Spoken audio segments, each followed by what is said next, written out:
Angelica Panganiban may inamin sa totoong hiwalayan nina Kim Chiu at Sian Lim.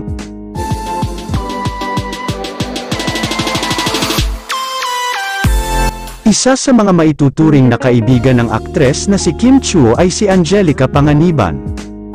Hindi na raw kasi matiis ng aktres na si Angelica ang hindi magsalita tungkol sa hiwalayan isyu ngayon ng matalik na kaibigan na si Kim Chiu.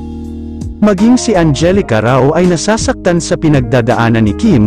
Isa raw si Angelica Panganiban ngayon ang nakakaalam sa tunay na estado ng relasyon ng magkasintahan, kung kaya't ganun na lang ang labis na pag-alala niya sa kanyang kaibigan. At hindi na raw ito nakatiis at inamin na sa publiko ang totoong dahilan na aniya, totoong may hindi pagkakaunawaan ngayon ang kapwa celebrity couple na sina Kim Chiu at Sian Lim dahil raw sa usapin sa kasal na ayaw raw muna pag-usapan ni Sian ang tungkol rito.